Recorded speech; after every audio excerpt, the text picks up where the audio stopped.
families and households keep getting confronted with a new culture and environment.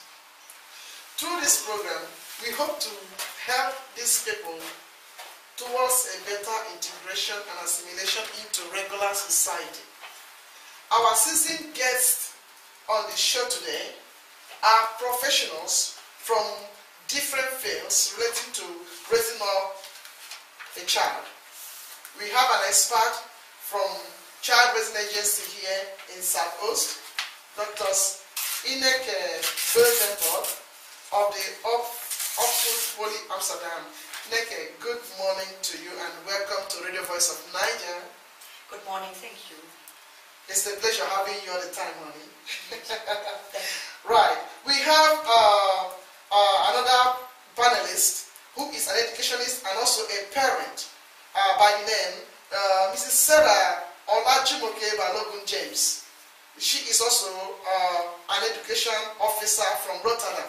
Serah, please. Good morning, everybody. Good morning to you. Thank you for being on our Radio Voice of Naija Good Morning Show. We also have another educationist. As a matter of fact, she teaches in Den Haag in an English school, all the way from Nigeria, where she is enjoying her holiday. Let's receive Madam Hajara Yusuf. Good morning, everybody. I'm happy to be with you this morning. My God, all the way from Nigeria, your voice is so clear like this. You know, Madam Hajara, I saw that you are very interested in this topic because, I mean, you've been working with children all through your years and you are so excited on this topic. Yes, I am. Thank you for being with us. We also, you know, men, we haven't forgotten you. We also have a father in the diaspora who wants to chip in a word and would like to let us know some of the challenges he has been through in raising children, raising his kids in a multicultural society. We have the president of the Uganda Diaspora Association here in the Netherlands, Mr. Wakiyimu.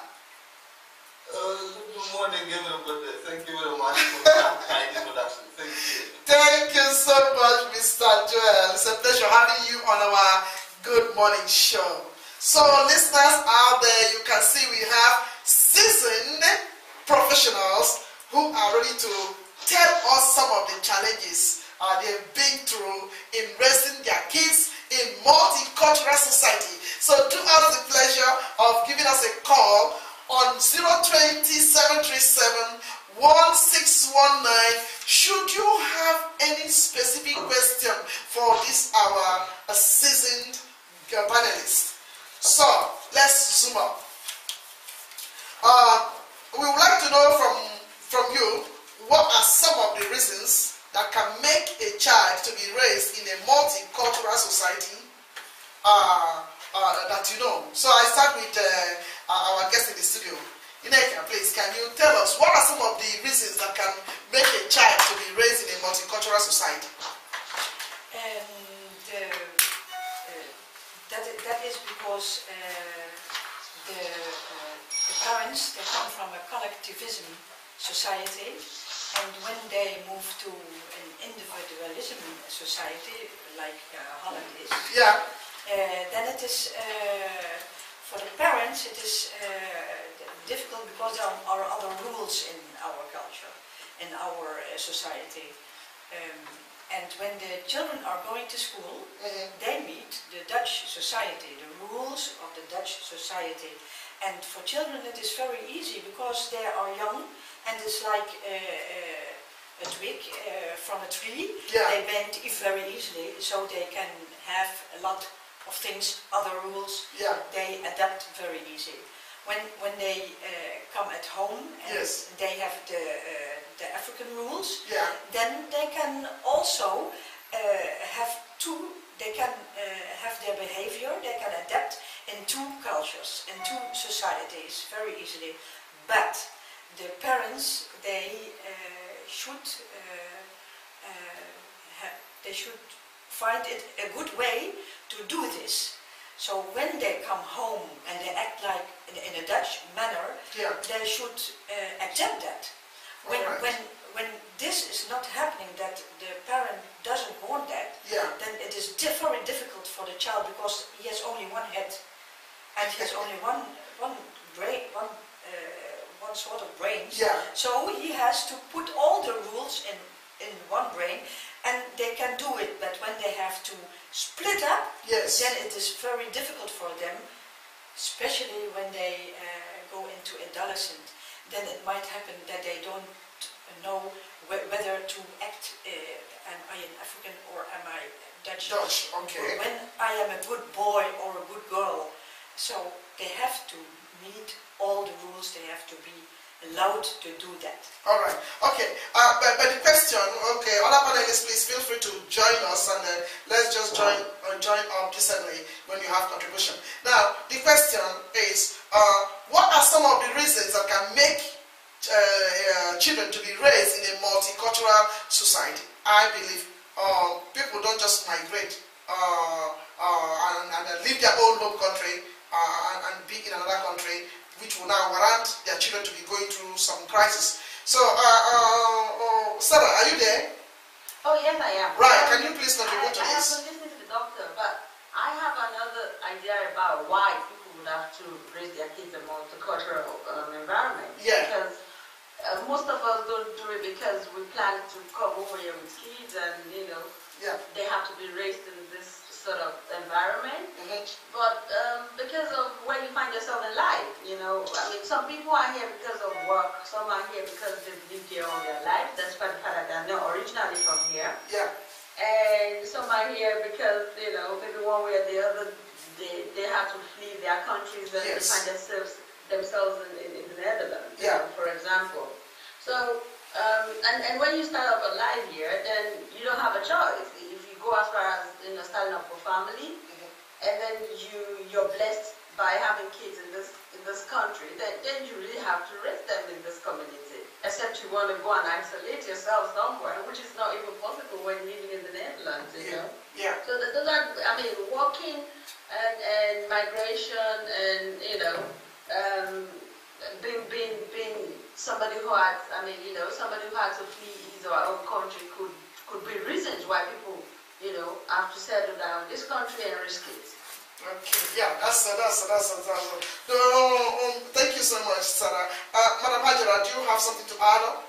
Yeah, just like Serah had said, people leave their countries for a number of reasons, either because of economic reasons, maybe their job situation, or because of their countries are in a war-torn environment, and so on, and because of the fact that most countries in the third world, they are going through economic crisis, which makes people to want to risk their lives through the Mediterranean, for example, in search of a better life. But having said that, I will think that just like the first speaker was saying, that once you are in Holland, at least you try to see and adapt to the Dutch culture. The only thing is that it is a bit difficult for the children, in the sense that the parents, I think that as a parent, having moved from your country, you have to change your mindset. In the sense that you have now left your environment, you are in a new culture. You have to try, because these children, they don't know anything. If they go to school, they are taught another set of rules. They come home, they have another set of rules. I think the parents should be at least open-minded enough to be able to explain things to children. Because I come from Nigeria, I'm talking from Nigeria now. Nigeria is a multicultural country. But you are based here.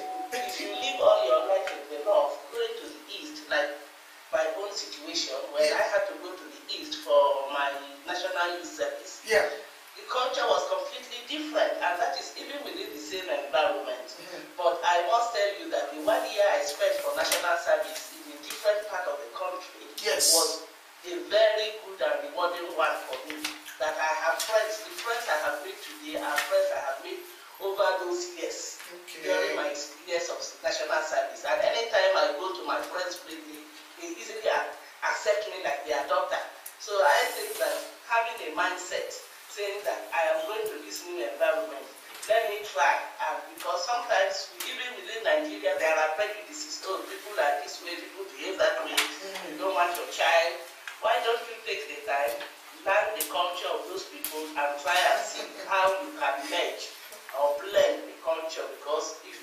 are now in this society. You are living there. Your child is there. Yeah. So you cannot isolate yourself. You have to be part of the society. Okay. Thank you so much for such an elaborate contribution. Mr. Joel. Hello. Right. Can you just add to what the ladies have been speaking? Thank you very much for the opportunity. Yeah.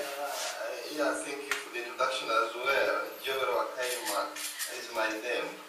And I happen to volunteer, at least I'm volunteer because I'm not paid with the Uganda Diaspora Netherlands. This is an organization registered here. And we are currently organizing the forthcoming World Refugee Day. I thought the panelists would like to know what we are thinking this side, and I live in the north of this country where there is another challenge, in addition to the challenges you guys are talking about. Yes. Because Friesland, where we live, the place called Friesland, it's a province in this country, it has its own way of life. If you have been following diaries and what talks on the street and everywhere, sometimes when you complain about something, they say, hey, you are complaining about this one, why don't you go to Holland? They say in Holland, because this one, they regard it to be different. You want that one, go to Holland. Oh, really? And this was a different country within a country. So Friesland is like that, please. And they have their own language, which is Fries. Things are different, but obviously we are part of the Netherlands. We are part of the Netherlands legally. But socially, there are many things which are going on, and they are different from what is going on elsewhere. That's what you need to know. Two, the question was, if I heard you well, what are the challenges that we face, we parents who are living here? Yeah, let me talk about the positives briefly. The positive number one, which is obvious, is that here children get exposed to a multiplicity of things, values, ideas, ways of life. That's a positive. Yes. Because they have that exposure, their horizons of opportunities, of this chance or that chance, are also widened. That's another positive. But now the challenge number one, and I don't know whether you have noticed it, is that children at their earliest ages, when they go to school, one of the lessons that teachers concentrate on, and I don't know how they agree on this, is to teach them that Africa is a failed place. Africa, there is hunger only, people are dying, there is nothing positive these children are being told about Africa. I've been following this one. Please, you can follow it up also. Asking younger children what they learn about Africa. They'll tell you there is nothing there, the people are just dying of hunger, people are just fighting. That's the negative way of telling the children about that continent, which does not rhyme with what we are preaching. Namely, we are saying that we need respect for each other. We need respect regardless of what's happening here. Where is Somalia? If you meet a Somali kid, respect that kid. But if my kid has been told that in Uganda, which is true, yes, by many standards, true, Uganda is bad off, but there is war, there is hunger. But if that's the lesson my kid can learn only about Africa, then it's negative. Its negativity is going to impact badly on that kid. And she will grow up knowing that where I came from, there is nothing, and the where I'm from is nothing myself. And the kids also who are studying with her or him will be looking at her as someone who is extremely vulnerable, extremely hopeless, and therefore is a bit less than others. That is very, very clear. Sorry, please, I would just have to come in there. Right, okay. I don't know if it's okay. Yes, go on. With all respect to you, sir, I have two children who are already teenagers in this country. I mean, they were born and they've been bred in this country. And I don't share that view, especially that of Africa, Every other thing, the fact that our children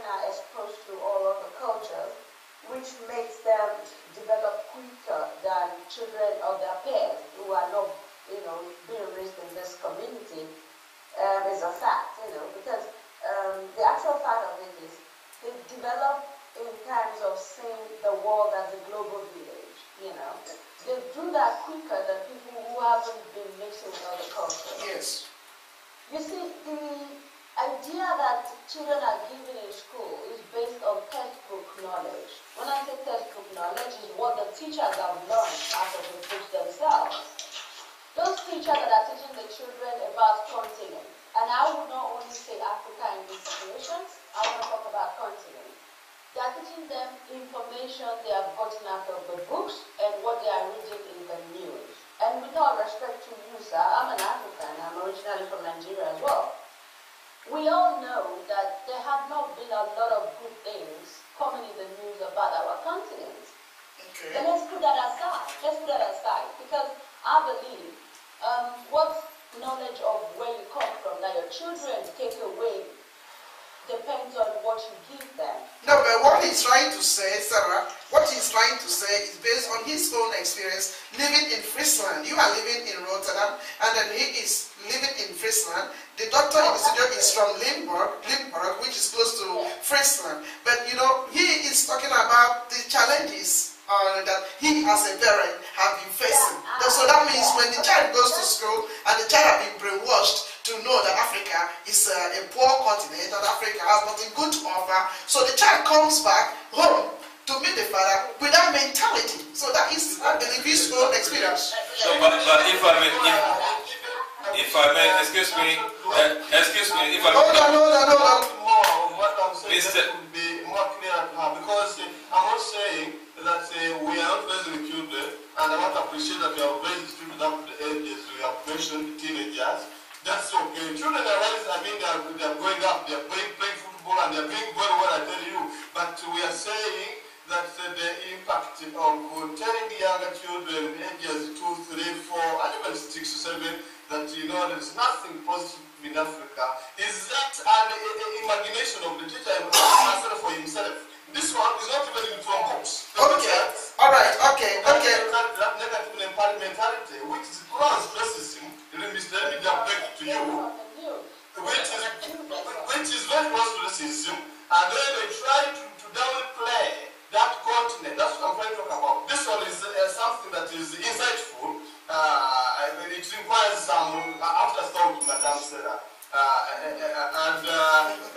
We are saying that we have appreciated, and when we meet this 20th of June, we are going to talk about the positive things how we are maneuvering and we are progressing with our kids and our families. Yeah, but we are going to mention other things which we need to be put straight, so that these other issues we are hearing. Okay, Mr. Joel, excuse me, please. I'm the one moderating this discussion, so when I say stop, we stop so we can have a healthy discussion. We have so many other questions we want to bring up to the doctor who is in the studio. Apostle, you wanted to say something? No, it's okay. I was just wondering about the discussion, how the way they try to portray Africa, how that impacts the way the children are raised. But I think you was trying to say also that perhaps that sort of presentation maybe puts a certain complex in the children about the way their parents originally come from. Yes. And it does in a subtle way influence them. So I think we need to register that point as we proceed. Okay. Now let me ask another question to Dr. Ineke. To what extent would you like the children in the diaspora, the children of the migrant community, will be assimilated into the current culture that they found themselves? Yes, I don't think I would use assimilation. Okay. Because assimilation is that they really have to think like a Dutch person, and that is not the case. Integration is a better word, okay, because I want them to keep their own roots. Yes. Because it is very important that children know, also the parents, that they know their roots. Yes. And because it is something which is inside, or they come from their own roots, and that's why it is very important. I want to react on the Nigerian lady and also on the father. Yeah. And that was about the Nigerian lady said there has to be a mindset. Okay. And I think that's true, but not in assimilation, in integration, yes. And when people come here, they have expectations. Okay. And all the people have, they come from a war, they have to flee, and then they come here, and some are traumatized, and then it is difficult immediately to cope with all the things that are happening here in Holland. And that is one. That's why they have to have a broader mind, a mindset. It is not a switch. No, it is just think about all the things which are happening, and also for the children, because the children have to go here to go to school. And then we come to the father. He said there are positive things and negative things. The negative things is that there is an adaptation into societies, yes, and it is a big challenge, yes, and you have to adapt to also the children when they behave like. Please, that is for you. Please accept it, and it will become. The children will become one whole with two societies in them, yes. And. Then there is the positive things is that there are also, when you have talent, you can, when you have a will, you can be something here in Holland, and that is the positive yes. Things. And then there is the school. Yes, what is about the school? Parents should let them see themselves at school, talk with the teacher, and ask a teacher, how is my child doing? Then you can communicate, and then the teacher can see, this lady wants to know everything about their child, and then they want to talk about their child. How is she acting at school? Is he doing right? How is the concentration? And when someone wants to talk about something, and you have one issue that you have a mean, then you can the same opinion about that when you can talk about it. Then it is very good. So show yourself at school, and then it is better for the child, and the child can see, hey, they are talking together, so I have to be good at home and good at school, because they talk about me. All right. So what you are saying to the migrant parents is that they have to try as much as they can to be there for their children, yes. Go to school and in any other places. Okay, yeah. Right. Thank you, Ms. Ineke, for that. I'm sure you're talking about what the parents are supposed to do, but I want to know what is happening on the ground. What is the experience of parents who are trying to raise their children? Now, Mrs. Yusuf is a teacher. You means teaching children. Please relate to us. Yes, relate to us your experience of children who have been trying to grow up in a multicultural society here in Holland. What has been your experience of? I mean, what you've seen over the years? Well, I think that what I have seen over the years is just that there is sort of misunderstanding about Africa. So, and not only Africa is from, as human beings, anything that is different from you is very suspicious. So, like I work in an international school that have children all over the world. So, the first thing is just the fact that the child feels different. It is natural, and because of your color, the child feels different.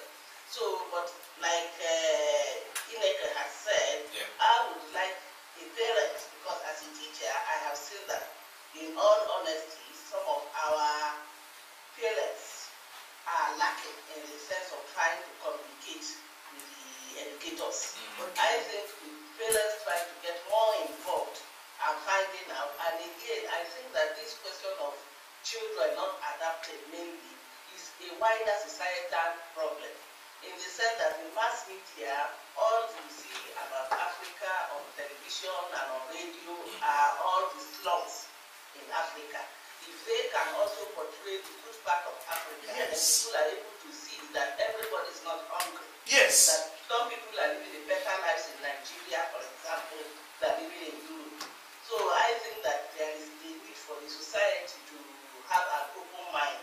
It is both ways to know that, yes, these people have come because of circumstances. Some people are economic migrants, for example. Not everybody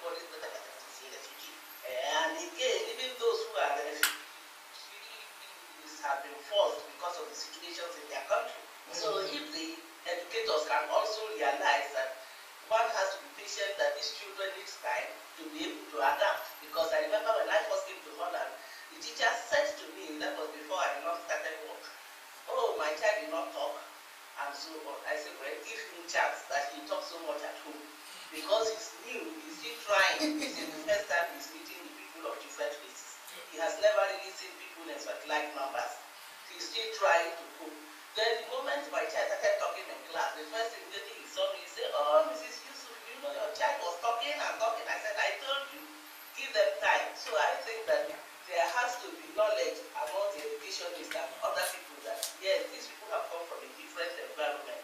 You don't jump, just like I said, Nigeria is even a multicultural country. When you go to a different part of the country, their culture is completely different from yours.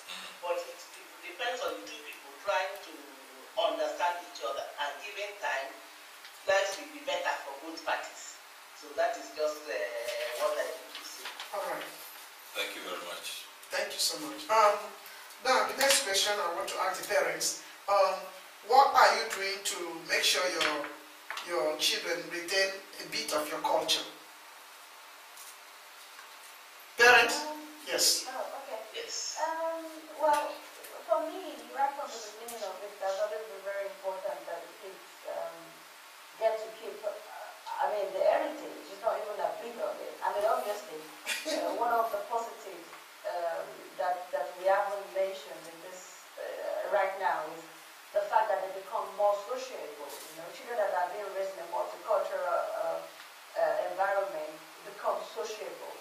And that means they will take a lot of other cultures with them, and if they're not very careful, they might just have no left for your own culture. So to make sure they retain our culture, what I have done from the beginning is just to make sure when they get home, all they hear is about my culture. In as much as I don't watch a lot of African movies, I make sure they watch African movies. I make sure they keep contact with home. I make sure they go to African parties with me, especially. I make sure they read about Africa, all those old books we've had. I try to get them online. And, I keep telling them about where they're from. And I've taken them back quite often. As often as I have gone back, so have they gone back themselves. Okay. And for me, it has helped because they talk about where they come from with pride. Okay. That's why I couldn't share the feelings of the other father, because on this side of the Netherlands, South Holland, to be very precise, you have 142 cultures in Rotterdam alone. So we step out of the box as to what the schools are teaching our children. I've never had any experience of the school teaching my children something different from what I've taught them about where they're from. Okay. And this goes for Asians, this goes for every other culture that is in this society, Okay. So that makes it easier for me. Maybe it might be difficult for other parents living somewhere else in the Netherlands where they don't have that multicultural, the size of the multicultural influences that we have in Amsterdam and in Rotterdam, actually, to be precise. So you just keep talking about where you're from and letting them share everything that has to do with where you're from. They wear African clothes when there is a presentation in school, and make sure they talk about Africa, the good part of Africa. We make we make PowerPoint presentations about the good things about Africa, and then the bad things as well. So the school gets educated through my children. So right now the both is, my daughter is going to a secondary school, although my son is doing the gymnasium, and my daughter is doing the same too. And they are taking the same knowledge even to secondary school. I've taught them that when you want to have anything to do in school, I saw them African kids. I make sure they combine their shirt, African shirt with jeans. Awesome. They go to school and they wear it with pride. Wow. So that's good. Say something. Yes, so the doctor is nodding high. You like it, Ineke? Yes. So do you like? That is what I said about the two things, that the roots and also the new things of Holland, they should be combined, and there are. So you love it when you love it. You love it because you are from the you love it when parents are combining, when parents are also showing their children their heritage. You like it? Yes, because there must be a social flow of influence, and I mean by social, it is also that parents should accept that children, the peers, they must mix, and they must accept that they play together, and that there is a social, they influence, how do you call it? They influence. Yeah, and they together, they play together, so there is a much influence from both sides. Okay. And that should be normal. Okay, but what I want to know from you, does that make that child happier, or does it make the child, of course, you know? That makes a child self-confident. The Dutch culture, the Dutch society, do they tolerate that?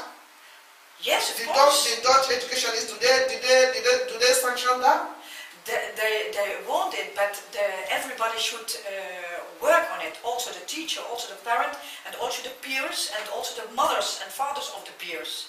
So the whole social community yes, should help to reach that. Okay. I must say, actually, Dr. is very right, because the society where we live, they embrace it. Believe me, just like Madame Yusuf said, you know, people are scared of what they don't know anything about. And believe me, nobody likes bad news. There are some people that love sensation, though. But the society where we live, they give compliments. You know, they appreciate the fact that the kids are proud enough to do that. Everybody gives them compliments. They are one of the most popular kids in the school. Wow. Just because they have retained their identity. Awesome. I mean, when they have dinner, when you can imagine my 10-year-old wearing Ankara, the African stuff, and I would put edge tie on her head, and she would carry it graciously. Awesome. Yeah, you said the school teachers, they love to make pictures of her because she comes out just the way the mother does. And I mean, the people that know me, I go proudly everywhere. Even at the office, I combine my jeans and I wear my African stuff. Yes. You know, and people have questions and they're happy to see it. Okay. So we need to do that more. You know, we need to expose. Awesome. This is beautiful. I'm clapping for you. I'm applauding you. You are doing great. You are doing great. Wow. Now let's go to the other side I should say, like maybe it's a bit negative or more negative than positive. I had the Ghana Queen Mother in our television studio yesterday, and then she was discussing on some of the problems those in the diaspora are having raising their kids here. So she made mention about the Hoy syndrome. You know what I mean?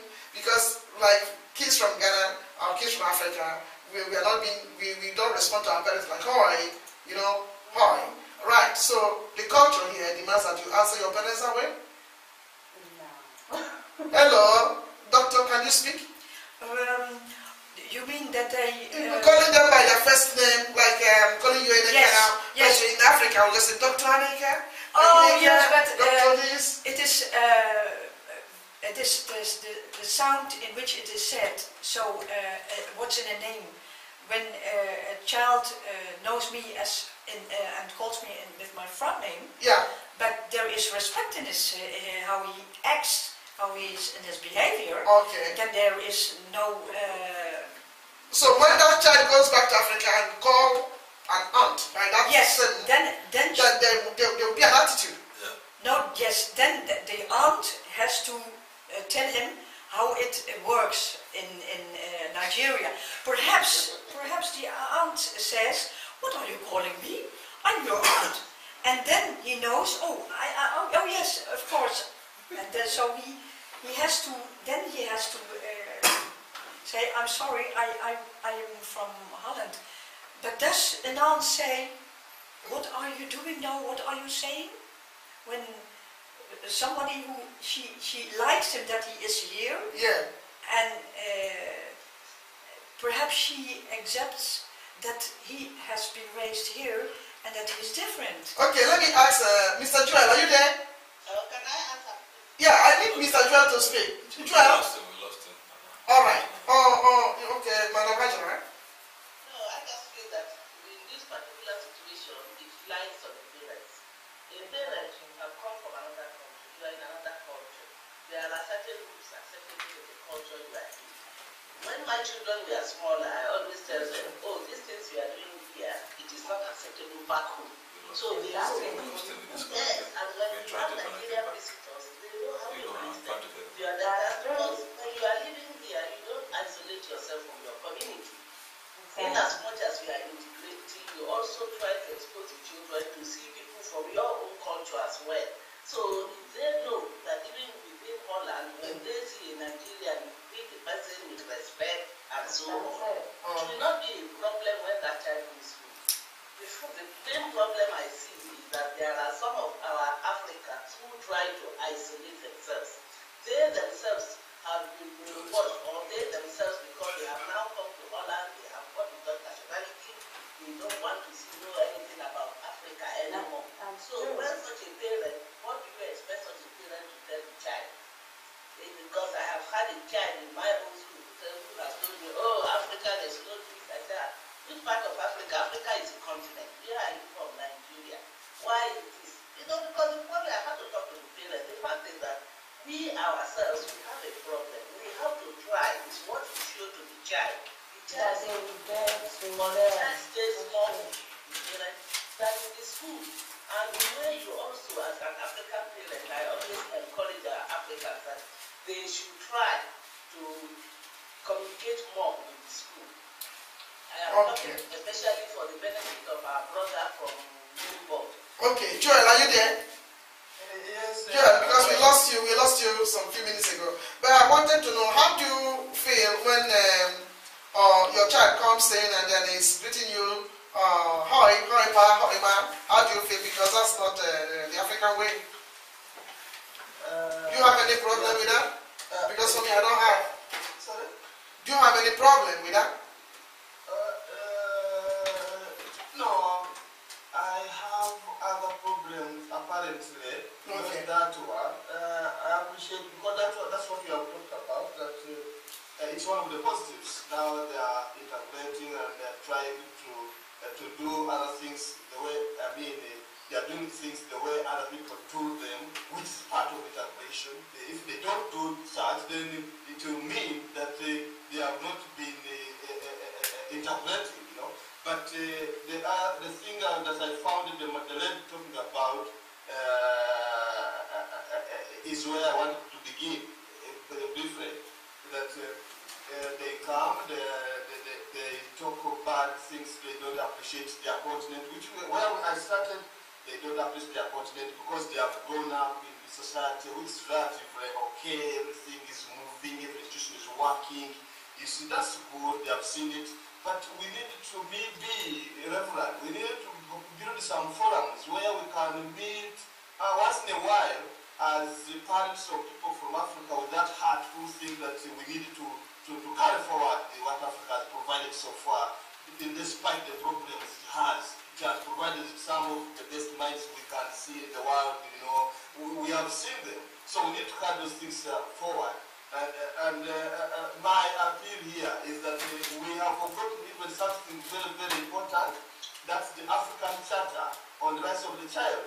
You people, you have noticed maybe that that charter has some positive things concerning children, which I don't see. You know, I was a child protection officer in Nairobi, Kenya, and what some of the things I used to encourage the other multinationals was to appreciate the African Charter, because these other instruments, like the United Nations Convention, the Right of the Child, which spells out how to bring children, how to raise them with dignity and what have you, it excludes an element of the responsibilities of our kids as they grow up. Kids must have some responsibilities. Remember, they are very agile, they learn very fast, they can learn responsibilities too when they are still young. So here, the thing I see, Reverend and other panelists, is that children tend to come and, because they've been brainwashed that, you know, when you go home here, you don't have to touch anything, you have to always play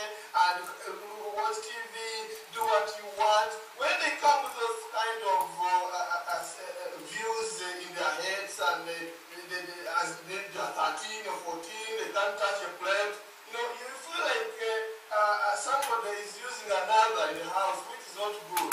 Okay, let's yeah. Okay, Mr. Yeah. As these children grow, with liberty, you know, you can wash a plate until that's part of growing up. All right, Mr. Joel, hold it there. We have 3 educationists here in the studio. Ineke is here, Serah James is there, and Madam Hajara Yusuf is there.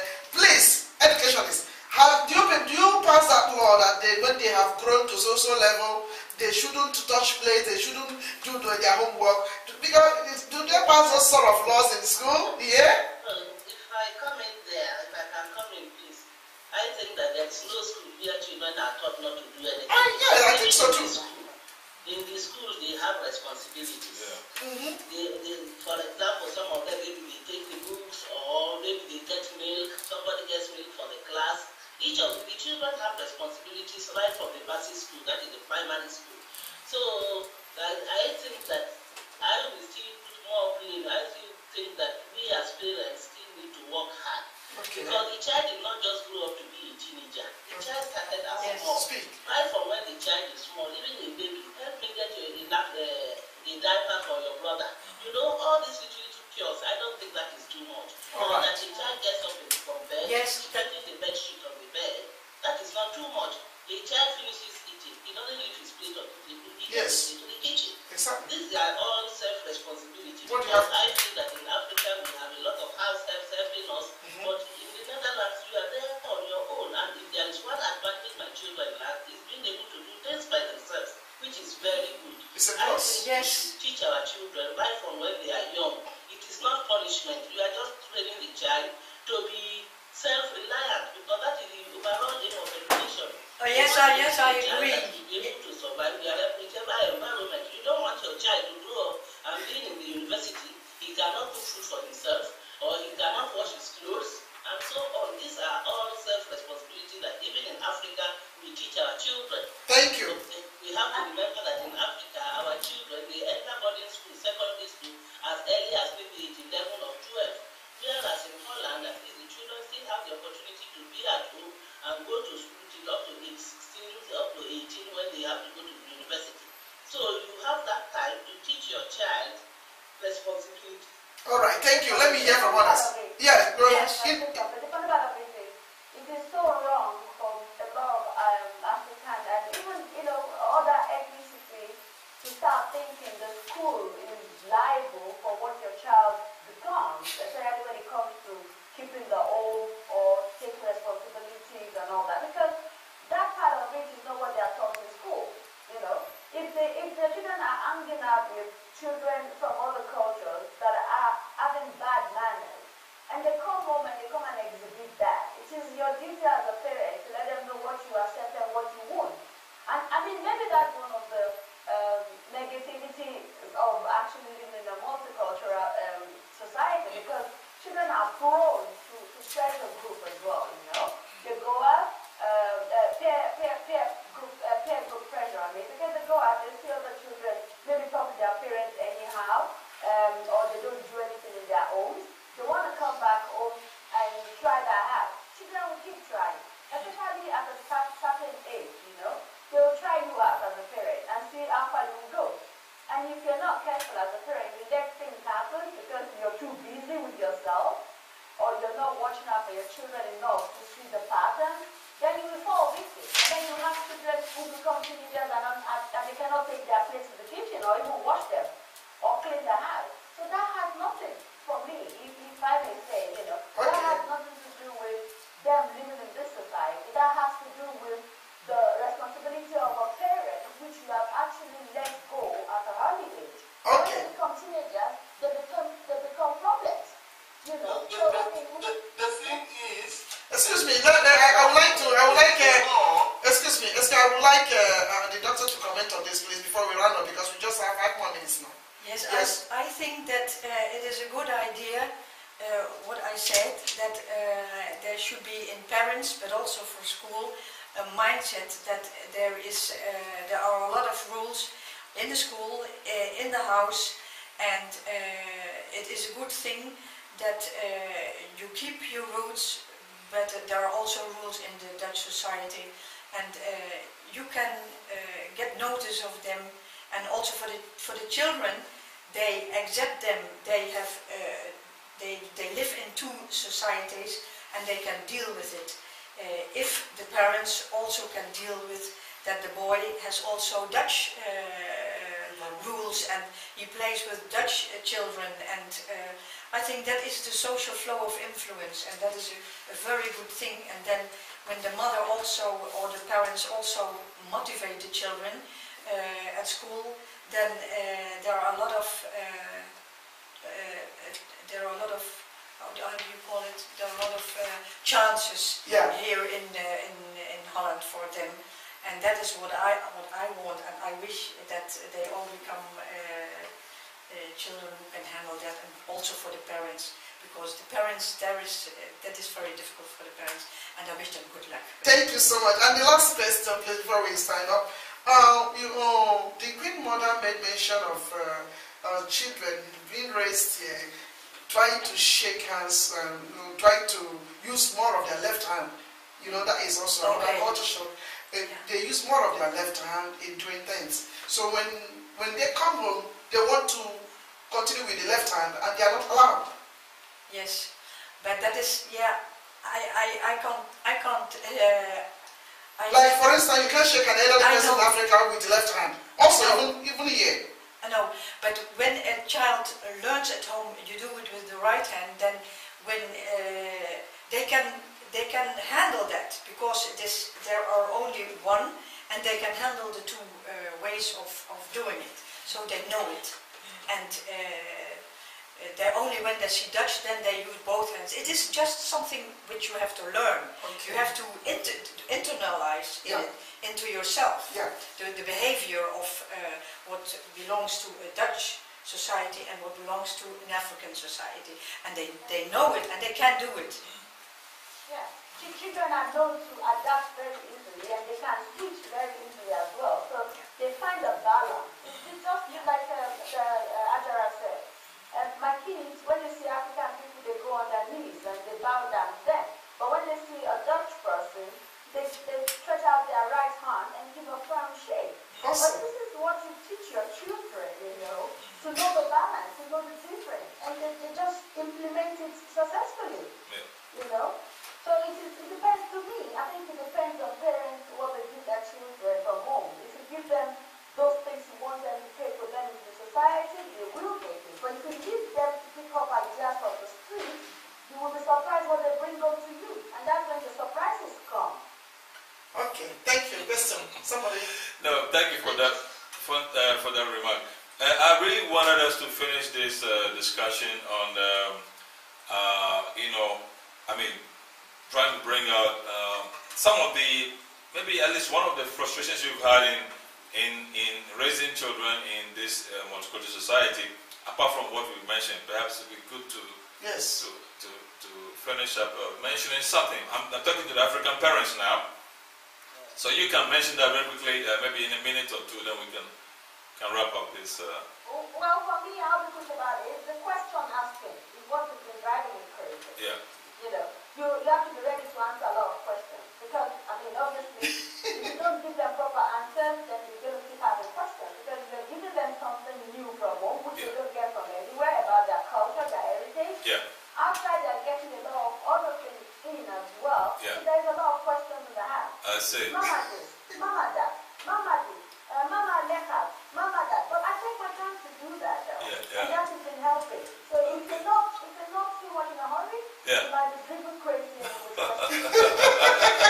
That's a good one. Thank you very much. That's a good one, yeah. With Serah, because children, as we know in Africa, we don't encourage our children to ask questions. Children just accept what exactly. Yes. But in Holland, which is a very good and positive thing I have seen, that the children ask questions. one advice I have for our parents, especially those of them with teenagers, it is good for you to know the friends of your children. When my children were growing up, I tried all their friends. When they say, hey, Mr. A, these are my friends, I try not only to know the children, I try to know the parents. Because that is the only way you can know who your child is associating with. And I think that has been a very good thing. And my children haven't gone to school now. My son has friends from Vietnam, from North America, everywhere. It's a very good thing, and he's at home. Anytime he's on holiday, he can visit his friends, and that is a very good thing. Thank you. When we talk about the mindset, I think that we as parents, you know, you have to have an open mind towards things. Because if you have a closed mindset that everything is negative, you will never see anything positive. You have made up your mind, this is the place you are living. Why don't you try and enjoy? Any place can be home. Because whether you are in Nigeria or you are, because you will not come from the part of Nigeria you are living, you have to make your mind to say, okay, I am here to stay. Therefore, make the best of it, please. Thank you, Madam Hajara, because of our time, so that other people can as well say